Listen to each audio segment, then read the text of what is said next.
This video shows you how to hang your picture frames with a stud finder using the self-tapping screw plugs with expansion tubes, open eye hooks and a 6mm plug as an alternative, a picture hanging wire that comes with D-rings which can be fastened onto the picture with screws.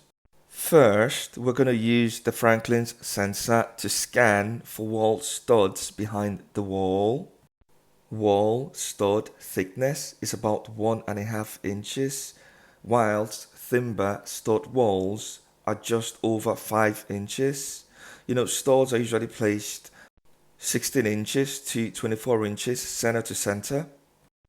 And if you measure the 3 illuminated points, on the Franklin sensor, which is your red LEDs, any 3 points on the LED should measure about 1.5 inches. So if that aligns with points on the wall, I just sort of like mark that up and work out that that should be, a probable stud that's lined beneath the wall.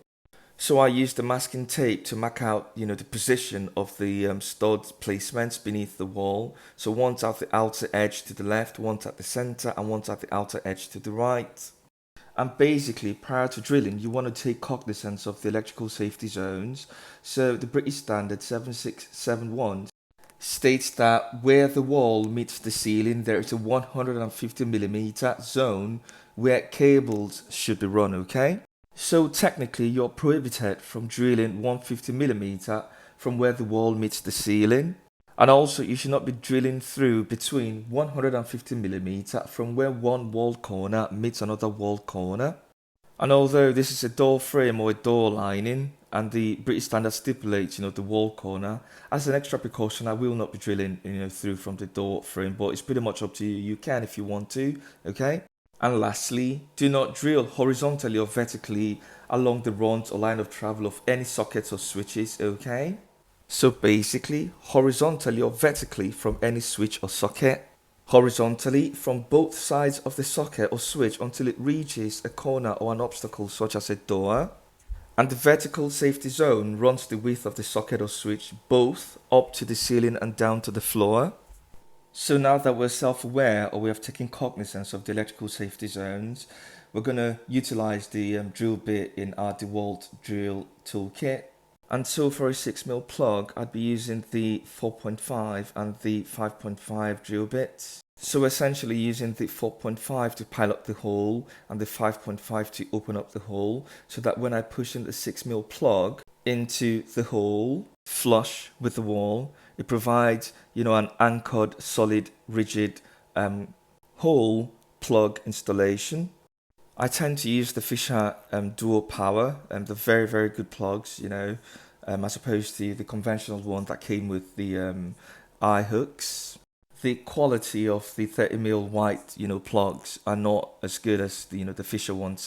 So now that we have worked out the stud areas, we can pilot the hole first with a size 4.5 drill bit, and you can see that it's been drilled through the center of the 1.5 inch stud, okay?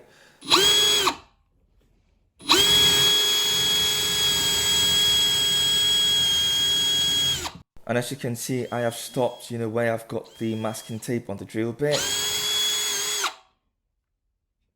And so essentially I've utilized the masking tape, along the length of the screw to mark out the actual length of the screw that goes into the wall. That way, when I'm drilling or piloting the hole, I do not go past, the actual length of the screw that should be going, right into the wall after I'm done, installing my plug into the wall.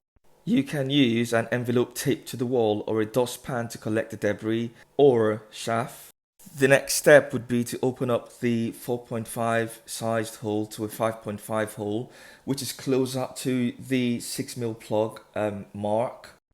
Ensure that the drill bit is secure in the chuck and hold your drill at 90 degrees. And as you can see, I'm not going past the length of the screw, okay? Where I have taped off with a masking tape on the drill bit, about 20mm in length. The next step of the process would be to soft hammer flush the plug or install the plug into the hole that's been drilled. And so you can see I've marked out my stud lines along its line of best fit, or through a scatter plot of line stud points. Suffice to say, you might have intermittent flashing when using your stud finder, so I took the most potent or the most prominent illuminated LED points, okay? When trying to identify wall studs. And if you've got pencil marks, that's come off the masking tape onto the wall, just get an eraser and, try to erase it. If the pencil marks do not go, use like a sugar soap to wipe off, the pencil marks. Just dilute some of the sugar soap with water and clean up with a damp microfiber cloth. Then the next step of the process would be to screw in the eye hook into the 6mm Fisher plug and just screw it all the way down.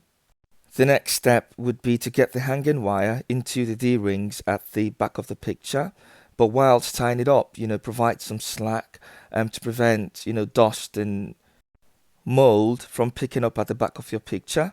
So ensure that you leave some slack to help, abate or curtail, the issue of condensation caused by the interior of your home being cool with a relatively high humidity level, and the exterior being warm during the summer months. Suffice to say, it's important that your picture breathes at the back, so give it some breathing room. Next stage would be to run some hanging wire, mid right and mid left of the picture frame over the D rings. First, run 2 to 3 loops of the hanging wire slack over the D ring bracket.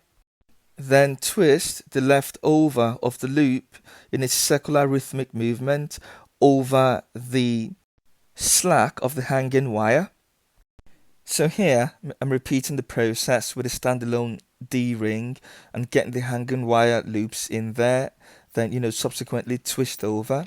The hanging wire is quite sturdy as it's got multiple strands in it. So once done, with one of the D rings, at the mid left section, you can replicate the process for the other D ring at the mid right section of your picture.